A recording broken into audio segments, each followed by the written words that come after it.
Lake stadium ఘటనపై CM మమత విచారం వ్యక్తం చేశారు. మెస్సీతో పాటు అభిమానులకు క్షమాపణ చెప్పారు. ఈ ఘటనపై రిటైర్డ్ జడ్జితో విచారణకు ఆదేశించారు.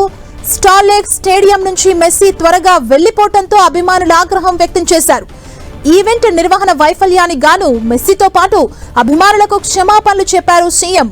అంతకుముందు తమ అభిమాన ఆటగాన్ని చూడొచ్చని ఆశపడ్డారు.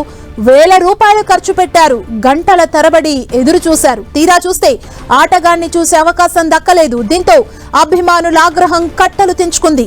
మెస్సీని మిస్ అయ్యామంటూ ఫ్యాన్స్ కోల్కతా స్టేడియంలో రణరంగం సృష్టించారు. మెస్సీని చూడకుండా టికెట్ల పేరుతో మోసం చేశారంటూ అభిమానులు ఆందోళనకు దిగారు. గ్రౌండ్ లో చైర్లు, వాటర్ బాటిళ్లను విసిరారు. దీంతో కాసేపు టెన్షన్ వాతావరణం నెలకొంది. రంగంలోకి దిగిన పోలీసులు ఆందోళన చేస్తున్న అభిమానుల్ని కట్టడి చేశారు. స్టేడియం నుంచి మెస్సీ త్వరగా వెళ్లిపోయాడని, మెస్సీ మ్యాచ్ ఆడలేదని అభిమానులు ఒక్కసారిగా ఆగ్రహానికి గురయ్యారు. మెస్సీ కేవలం 10 నిమిషాలు మాత్రమే గ్రౌండ్ లో ఉన్నాడని, త్వరగా వెళ్లిపోయాడని అభిమానులు ఆరోపించారు. మెస్సీ వెళ్లిపోయిన కాసేపటికి మైదానంలోని కుర్చీలు, వాటర్ బాటిళ్లు విసిరేసి రణరంగం సృష్టించారు. తమ అభిమాన ప్లేయర్ ఫుట్బాల్ మ్యాచ్ ఆడతారని అభిమానులు స్టేడియానికి భారీగా తరలి వచ్చారు. అయితే మెస్సీ మ్యాచ్ ఆడకపోవడం, ఎక్కువసేపు గ్రౌండ్ లో ఉండకపోవడంతో అభిమానులు ఆగ్రహం వ్యక్తం చేశారు. టికెట్ల పేరుతో వ్యాపారం చేశారని, తమను మోసం చేశారని పలువురు అభిమానులు ఆరోపించారు. టికెట్లు కొని వృధా అంటూ స్టేడియం నుంచి వెళ్లిపోయారు. బారికేడ్లు దాటుకొని స్టేడియంలోకి వెళ్లడంతో పోలీసులు పలువురు అభిమానుల్ని అక్కడ కట్టడి చేశారు.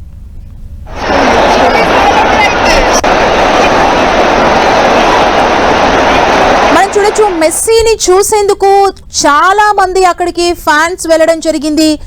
తమ అభిమాన ఫుట్బాల్ ప్లేయర్ని డైరెక్ట్ గా లైవ్ లో చూడాలి, ఆ మెస్సీ ఆ గ్రౌండ్ లో ఆడితే చూడాలి అనే ఒక ఆశతో టికెట్లు కొని తమ టైం ని కూడా ఇన్వెస్ట్ చేసి వెళ్ళామంటూ ఒకవైపు అభిమానులు చెప్తున్నారు. కాకపోతే మెస్సీని అసలు కనీసం చూడలేకపోయామంటూ తీవ్ర ఆగ్రహానికి గురైన అభిమానులు ఆ స్టేడియం లోపలికి భారీ గేట్లను దాటుకొని చొచ్చుకెళ్లి అక్కడ రణరంగాన్ని అయితే సృష్టించారు.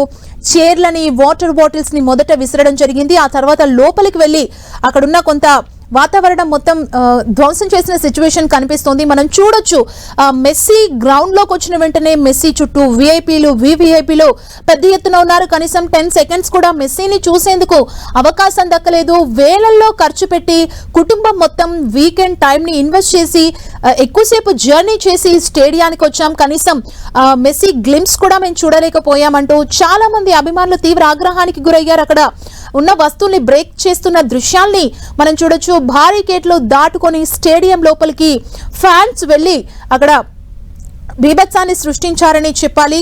అంటే ఇదొక వ్యాపారంలా చేస్తున్నారు మెస్సీ పేరుతో, ఇదొక బిజినెస్ అంటూ కూడా ఫ్యాన్స్ తీవ్ర ఆగ్రహానికి గురయ్యారు. మెస్సీతో పాటు అభిమానులకు సీఎం మమతా బెనర్జీ క్షమాపణలు చెప్పారు. మనం చూడొచ్చు, దానికి సంబంధించిన బ్రేకింగ్ న్యూస్ ని చూస్తున్నాం. ఈ ఘటనపై రిటైర్డ్ జడ్జితో విచారణకు ఆదేశించామంటూ సీఎం మమత తెలిపారు.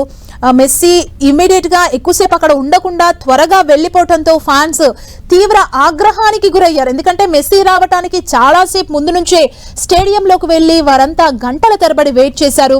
మెస్సీ వచ్చిన కాసేపటికే స్టేడియం నుంచి వెళ్లిపోవడం, మెస్సీ ఉన్న కాసేపు కూడా గ్రౌండ్ అంతా తిరుగుతారని చాలా మంది ఎక్స్పెక్ట్ చేశారు, ఏదైనా మాట్లాడతారని ఎక్స్పెక్ట్ చేశారు ఫ్యాన్స్ ని ఉద్దేశించి. కాకపోతే మెస్సీని కనీసం చూడలేకపోయాం. మెస్సీ చుట్టూ క్రౌడ్ ఎక్కువగా ఉంది, విఐపీలు, వివిఐపీలు, సెక్యూరిటీ ఎక్కువగా ఉంది.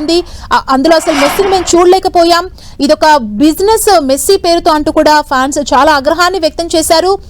మనం చూడొచ్చు, గ్రౌండ్ లో చైర్లను విసిరేస్తున్న దృశ్యాలని, వాటర్ బాటిల్స్, చైర్స్ ని విసురుతున్నారు తీవ్ర ఆగ్రహానికి గురైన ఫ్యాన్స్. ఆ తర్వాత ఆ బారికేడ్స్ దాటుకొని స్టేడియంలోకి వచ్చి విధ్వంసం సృష్టించారు.